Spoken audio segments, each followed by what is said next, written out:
목이 곧고 마음과 귀의 할례를 받지 못한 사람들아, 너희도 너희 조상과 같이 항상 성령을 거스른도다.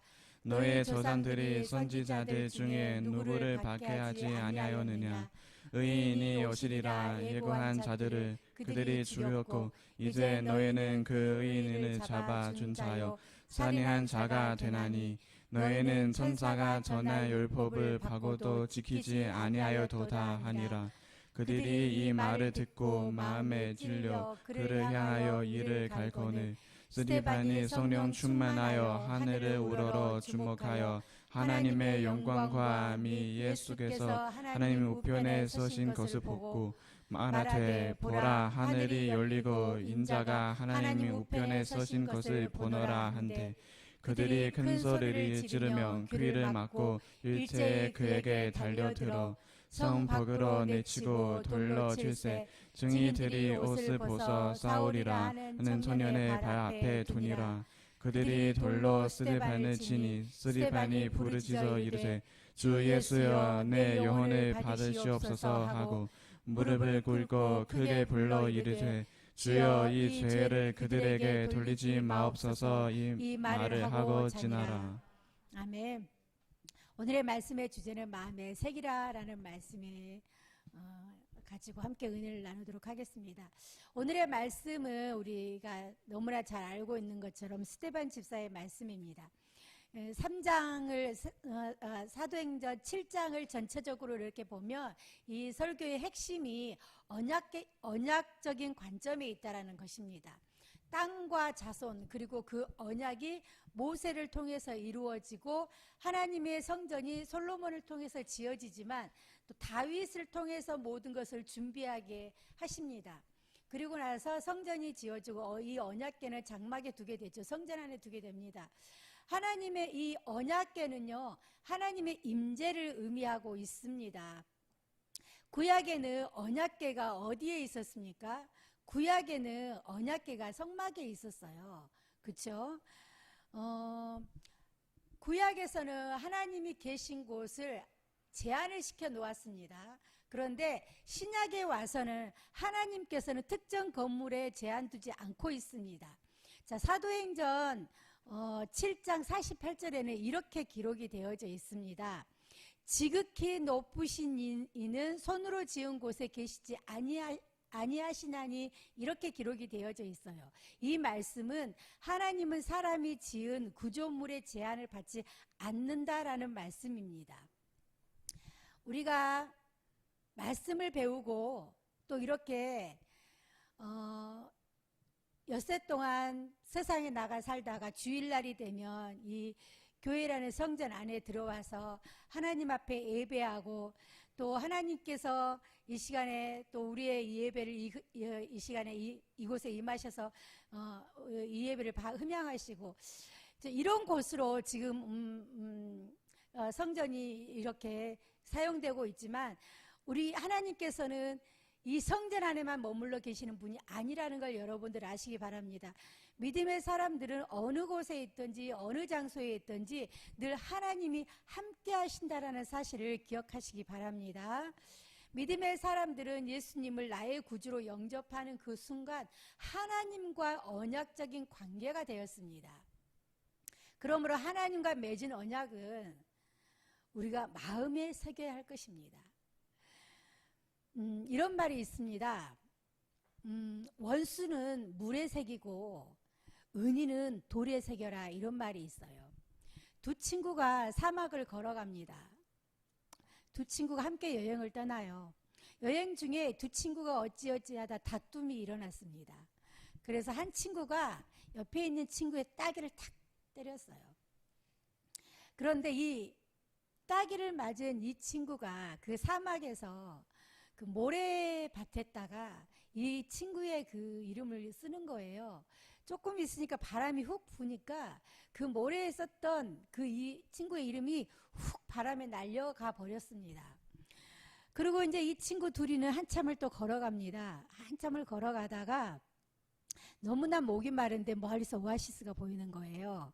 그래서 이 친구 둘은 야 우리 저기 가서 목도 마르고 하니까 물도 좀 마시고 시원하게 좀 목욕도 했으면 좋겠다 하고 막 갑니다.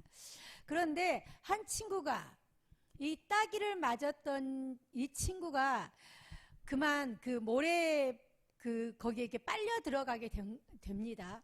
그럴 때 이 따기를 쳤던 친구가 자신의 목숨을 내걸고 이 친구를 그 모래에 빨려 들어가는 그 친구를 이렇게 건져냅니다. 그럴 때 이 따기를 맞았던 친구가 지금 같은 사람이잖아요. 자기의 생명을 구해준 이 친구의 이름을 어디에 새기냐면 돌에 새깁니다. 친구가 묻습니다. 왜 아까는 모래에 내 이름을 새기더니 왜 이제는 바위에 돌에 내 이름을 새기느냐고 묻습니다.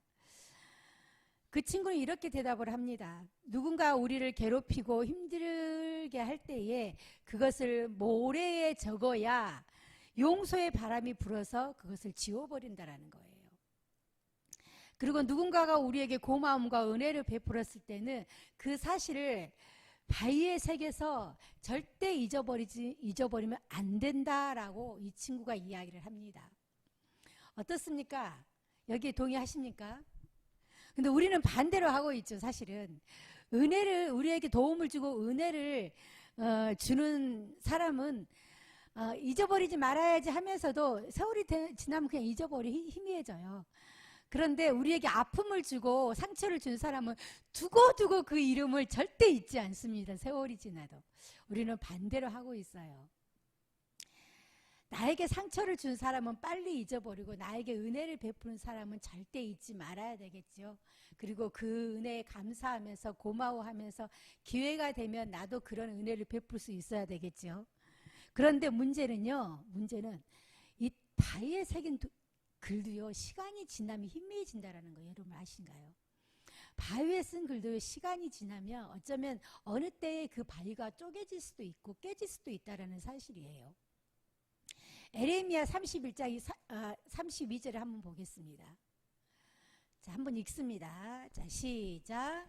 이 언약은 내가 그들의 조상들의 손을 잡고 애굽 땅에서 인도하여 내 돈 아래 맺은 것과 같지 아니할 것은 내가 그들의 남편이 되었어도 그들이 내 언약을 깨뜨렸음이라. 여호와의 말씀이니라. 자, 모세가 이제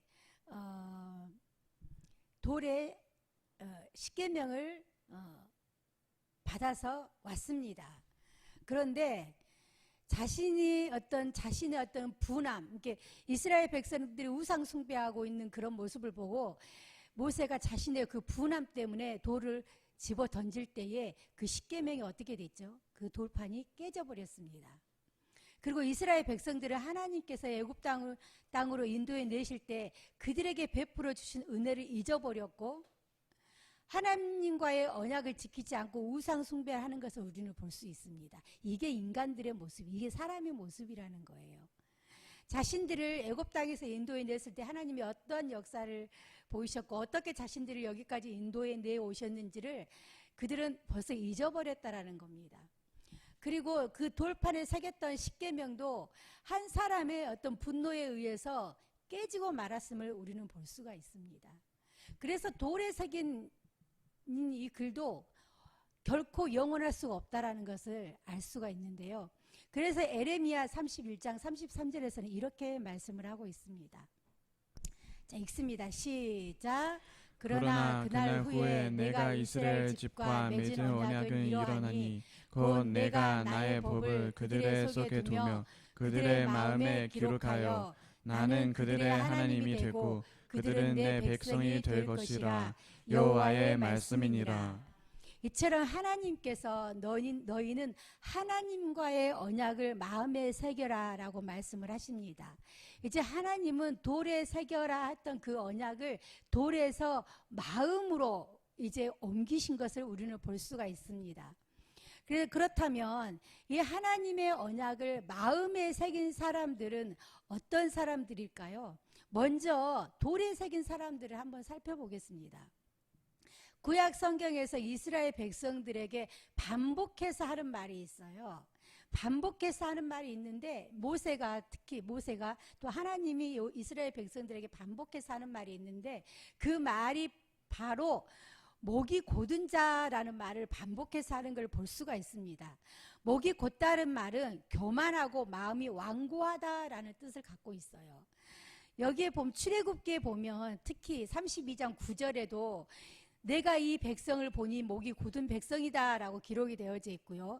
또 33장 3절에도 모세도 그들에게 너희는 목이 곧은 백성이다라고 기록을 하고 있습니다.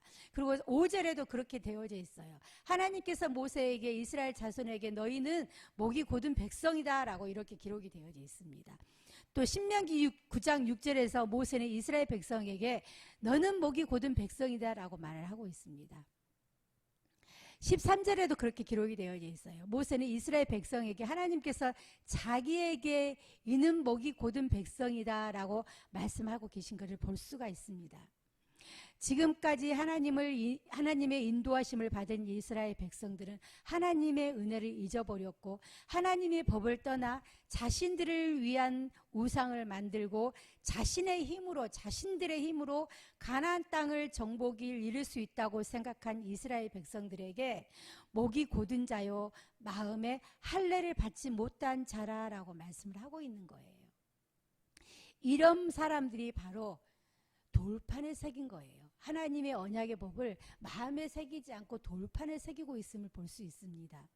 그래서 신명기 10장 16절에는 이렇게 기록되어져 있습니다. 읽습니다. 시작. 그러므로 너희는 마음에 할례를 해야 하고 다시는 목을 곧게 하지 말라. 하나님께서는 그러므로 너희는 마음에 할례를 행하고 다시는 목을 곧게 하지 말라라고 이스라엘 백성들에게 말씀을 하고 있는 것입니다. 율법주의자들은 마음에 할례를 받지 못한 자들입니다. 또 이렇게 마음이 곧은 자들이 돌에 새긴 자들이기도 하지만 또한 율법주의자들도 이들도 하나님의 말씀을 돌에 새긴 자들이라고 볼 수 있어요. 마태복음 15장 1절에서 3절에는 이렇게 말씀을 하고 있습니다. 그때의 바리새인과 서기관들이 예루살렘으로부터 예수께 나와 이르되 당신의 제자들이 어찌하여 장로들의 전통을 범하니까 떡을 먹을 때에 손을 씻지 아니하나이다 라고 말을 하죠. 대답하여 이르시되 너희는 어찌하여 너희의 전통으로 하나님의 계명을 범하느냐. 이런 형식적인 노력으로 자신들의 힘으로 율법을 이룰 수 있다고 생각하는 자들이 바로 하나님의 말씀을 돌에 새긴 자들이에요. 여호와 하나님의 언약을 마음에 새기지 않고 돌판에 새긴 자들입니다. 이들은 글로만 하나님의 언약을 글로만 그리고 행위적인 노력에 의해서 잘 지키고 있다라고 생각을 하는 것입니다. 그런 행위적인 노력으로 인하여서 자신들을 구원할 수 있다라고 생각하는 어리석은 자들이라는 것입니다. 그래서 마태복음 15장 8절에는 이렇게 말씀을 하고 있습니다. 이 백성이 입술로는 나를 공경하되 마음으로는 내게서 멀도다라고 하나님께서 말씀하고 계시는 것입니다. 글로만 보는 거, 성경의 말씀을 글로만 보지 말아야 된다는 거예요. 글로만 보고 나의 어떤 열심을 가지고 나의 노력에 의해서 내가 도덕적으로 바르기만 하면 천국에 갈 수 있을 거라는 이런 잘못된 시장을 갖고 있으면 절대 안 된다는 것입니다. 자, 그렇다면 오늘 본문에 보면 또한 이 돌에 새긴 자들이 또 나와요. 오늘 본문 말씀에 보면 돌에 새긴 자들이 또 나옵니다. 스데반 집사는 유대인들에게 목이 곧고 마음과 귀에 할례를 받지 못하고 너희 조상들과 같이 성령을 거슬리는 도다라고 말씀을 하고 있어요. 자, 이스라엘 백성의 조상들은 선지자들을 핍박했고 또 의로우신 메시아께서 오신 것에 애언자들을 죽였고 또 이제 그 후손들은 그들의 그 의인을 배반하고 죽였다라고 말씀을 하고 있습니다. 당시의 유대인들은 유대의 지도자들 공회원들은 하나님께서 보내주신 하나님의 아들 예수 그리스도 즉 죄 없으신 그 의인을 배반하였고 그 예수 그리스도를 십자가에 못 박게 죽게 했다라는 거예요. 예수 그리스도께서 의인이시며 아담의 후손으로 사람 중에서는 유일하게 죄가 없으신 분이었습니다. 히브리서 5장 15절에는 이렇게 기록이 되어져 있습니다. 우리에게 있는 대제사장은 우리의 연약함을 동정하지 못하실 이가 아니요 모든 일에 우리와 똑같이 시험을 받으신 이로되 죄는 없으시니라 이렇게 기록이 되어져 있고요. 요한일서 3장 5절에 그가 우리 죄를 없이 하려고 나타나신 바 된 것은 너희가 아나니 그에게는 죄가 없음이라 라고 기록이 되어져 있습니다. 죄가 없는, 지금 이렇게 말을 하고 있는 거예요. 죄가 없는 하나님의 아들을 지금 너희 조상들이 그 메시아를 죽였다라고 이야기를 하고 있는 것입니다. 메시아께서는 죄 없는 사람이셔야만 많은 사람들의 대속물의 제물이 될 수 있습니다. 유대인들은 그에게서 3년 동안 많은 말씀을 듣고 배웠고 또한 병 고치고 하는 것들을, 귀신 들리고 하는 것들을 보았습니다. 그럼에도 불구하고 그들은 그 예수 그리스도를 거절하고 배반하고 정죄하고 죽였다라고 지금 스데반이 이야기를 하고 있는 거예요. 그들에게.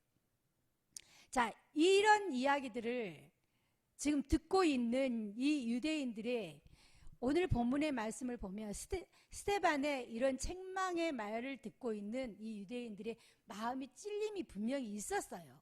그죠?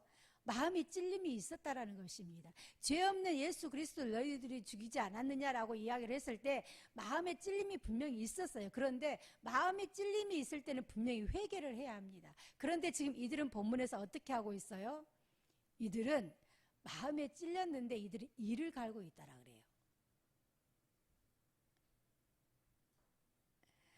마음에 찔림이 있을 때에 하나님의 말씀을 마음에 새긴 자들은 회개를 먼저 하죠. 그런데 마음이 찔린 이들은 어떤 행동을 보이냐면요, 스데반 집사가 하늘을 보고 인자가 하나님 우편에 서신 것을 보노라라고 말을 했을 때에 그들은 그 소리가 듣기가 싫은 거예요. 큰 소리를 지르고 귀를 막아요. 하나님의 말씀이 마음에 새기지 않는 자들은요, 진리의 말씀을 이야기를 해도 그 진리의 말씀이 듣기가 싫은 거예요. 마음이 찔려오는 것이 싫은 거예요. 마음이 찔리면 오히려 그 양심의 그 찔림으로 인해서요, 오히려 더 크게 거부를 하는 거예요. 변명을 막 하는 거잖아요. 우리가 보면 뭔가 마음에 탁 찔렸을 때, 아 그래 내가 잘못을 했구나, 아유 그렇구나, 내가 잘못한 거구나 라고 생각하는 사람들은요, 정말 하나님의 말씀을 마음에 새긴 자들이지만 나에게 어떤 잘못을 지적을 하고 너 그거 잘못된 거라고 이야기를 했을 때 정말 하나님의 말씀을 마음에 새기지 않는 자들은요, 그것을 오히려 거부를 하고 거기에 대한 변명을 하게 되고 그걸 더 강하게 부정을 하게 되는 거예요. 이것이 바로 돌에 새긴 자들의 모습이라는 것입니다. 그래서 디모데전서 4장 2절에는 이렇게 기록을 하고 있습니다. 자, 읽습니다. 시작. 자기 양심이 화인을 맞아서 외식함으로 거짓말을 하는 자들이라. 마음에 화인을 맞았다 그래요. 자, 화인이라는 말은 말 그대로 불도장이라는 말입니다. 불로 달군 인두 같은 걸 가지고 지졌다라는 거예요. 양심이 화인을 맞은 사람은 양심이 기능을 못하게 된다라는 거예요. 악을 저지르면서도 그게 악이라고 생각을 못하고 바로 잡을 수 있는 기회를 잡지를 못한다라는 겁니다. 그래서 이들은 지금 유대인들은요, 이 마음의 화인을 맞은 이들은 스데반 집사의 이 책망에 그들은 마음이 찔림이 있었지만 오히려 그렇게 복음을 전하는, 하나님의 말씀을 전하는, 자신들의 잘못을 지적하는 이들은요, 회개하려고 하지 않고 오히려 그 소리가 듣기가 싫다라는 거예요. 그래서 귀를 막고 큰 소리를 치고 스데반 집사를 끌어와서 그를 성 밖으로 끌어와서 돌로 쳐 죽이는 이런 행위를 한다라는 사실입니다. 회개할 기회를 이들은 놓쳤습니다. 오늘날에 어쩌면 많은 사람들이 이렇게 양심에 와인 맞는 사람들이 많이 있음을 우리는 볼 수가 있습니다. 그래서 그들은 때로는 우리가 복음을 전할 때 듣기가 싫다 그래요. 왜 너희들만 유별나게 그러냐 그래요. 왜 너희들만 천국이 있다라고 말을 하느냐, 왜 너희들만 천국을 간다라고 말을 하느냐라고 이야기를 합니다. 자, 그럼 마음에 새긴 자들은 어떤 사람들일까요? 자, 사도행전 2장 37절을 보겠습니다. 자, 읽습니다. 시작. 그들이 이 말을 듣고 마음에 찔려 베드로와 다른 사도들에게 물어 이르되 형제들아 우리가 어찌할꼬 하거늘. 자, 오늘의 이 부분에서는요, 베드로의 설교를 지금 듣고 있는 거예요. 베드로의 설교가 너희가 하나님의 법을 알지 못한 자들에게 예수를 넘겨주고 그들의 손을 빌려 예수님을 못 박아 죽였으나 하나님께서는 그를 사망의 고통에 풀어 살리셨다라고 그 베드로가 이야기를 하는데요. 사도행전 2장 36절에는 또 이렇게 기록이 되어져 있습니다. 그런즉 이스라엘 온 집이 확실히 알지니 너희가 십자가에 못 박은 이 예수를 하나님이 주와 그리스도가 되게 하셨느니라, 이렇게 기록이 되어져 있습니다. 자, 여기에도 지금 이 베드로도요, 스데반 집사와 동일한 설교를 하고 있는 거예요. 사실은 너희가 예수님을 십자가에 못 박게 죽이지 않았느냐, 그렇지만 하나님께서는 그를 사망의 고통에 그냥 두지 않으시고 다시 살리셨다. 이 복음을 지금 똑같이 설교를 하는 겁니다. 그런데 이 설교를 들은 이들은요, 자, 이 설교를 들은 이들은 마음에 찔려 우리가 어찌할꼬 하고 가슴을 치는 거예요. 이 베드로의 설교를 들은 이들은요, 그 설교를 들으니까 그렇구나, 정말 그렇지, 우리가 그렇게 했구나, 우리 조상이 그렇게 했구나 하고 가슴을 치는 거예요. 그리고 어찌할꼬, 우리가 어떻게 해야 합니까? 그렇다면 우리가 어떻게 해야 합니까? 라고 말을 하는 것입니다. 이것이 바로 하나님의 말씀을 마음에 새긴 자들의 모습이에요. 회개의 기회가 왔을 때 자신들의 책망을 할 때에 그렇지, 내가 그걸 잘못한 거구나, 내가 잘못했구나, 그렇다면 내가 어떻게 해야 될까? 베드로는 너희는 회개하고 죄사함을 받아 침례를 받으라라고 이야기를 하죠. 그리고 성령을 받으라라고 이야기를 합니다. 이 베드로의 설교에 정말로 그때 그 설교를 들은 많은 사람들이 3,000명이 회개를 하고 침례를 받는 것을 우리는 볼 수가 있습니다. 자, 이처럼 마음에 하나님의 말씀을 마음에 새긴 자들은요, 자신의 양심에 찔리는 소리, 자신의 영혼의 소리를 들을 수 있는 자들이라는 사실을 여러분 기억하시기 바랍니다. 그리고 또 마음에 새긴 자의 모습이 또 성경에서 나오는 걸 우리는 볼 수가 있습니다. 누가복음 7장 38절에 보면은요, 예수의 뒤로 그 발 곁에 서서 울며 눈물로 그 발을 적시고 자기 머리털을 닦고 그 발에 입 맞추고 향유를 부으니. 자, 이 말씀 우리가 너무나 잘 알고 있는 말씀이에요. 그죠? 너무나 잘 알고 있는 말씀입니다.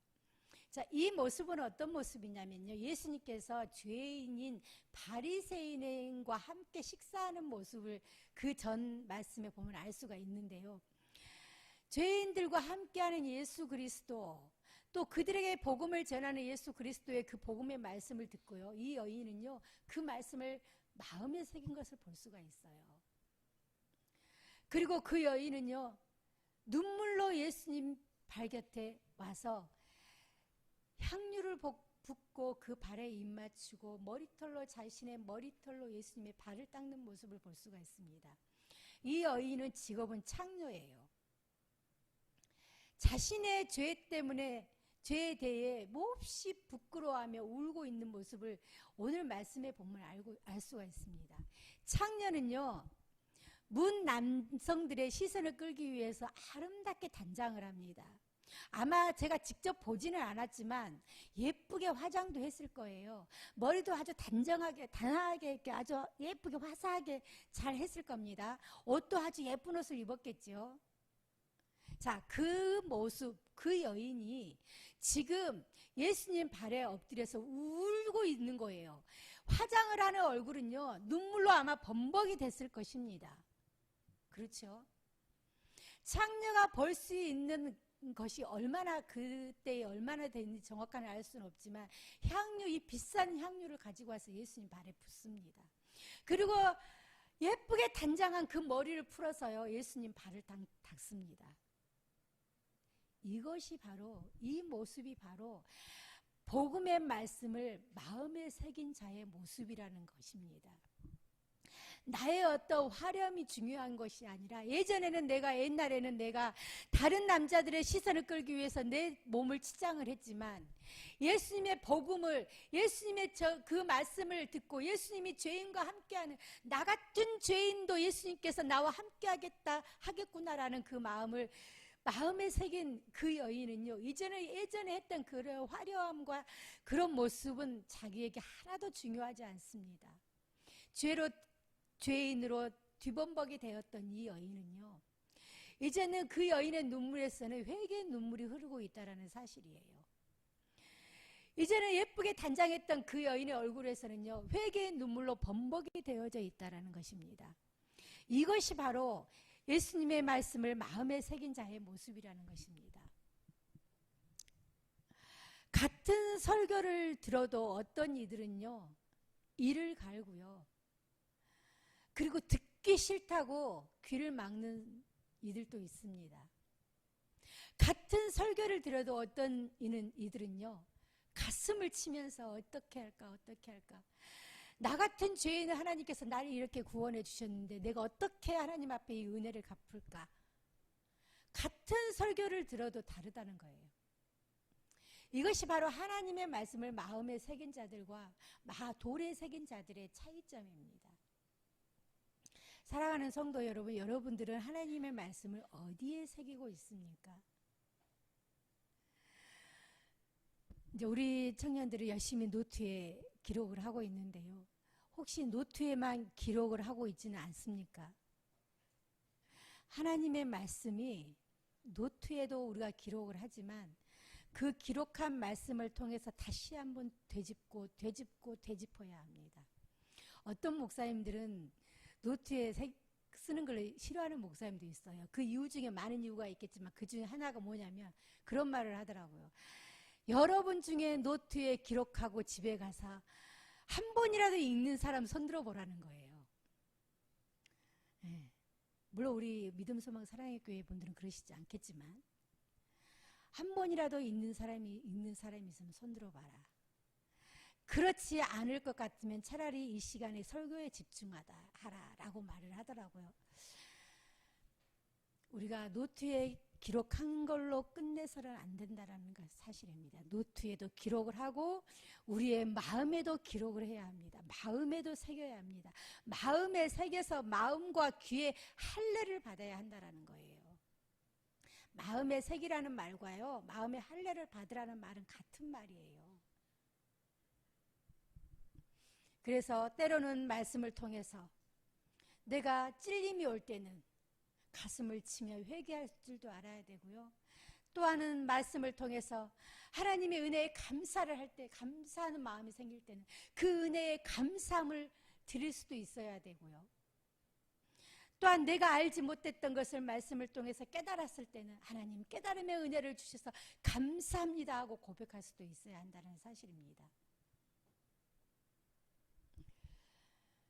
내가 무엇인가를 이루었을 때 그 모든 것이 주님의 은혜임을 깨닫고 온전히 하나님 앞에 영광을 돌리는 이런 사람들이 바로 마음에 새긴 자들이에요.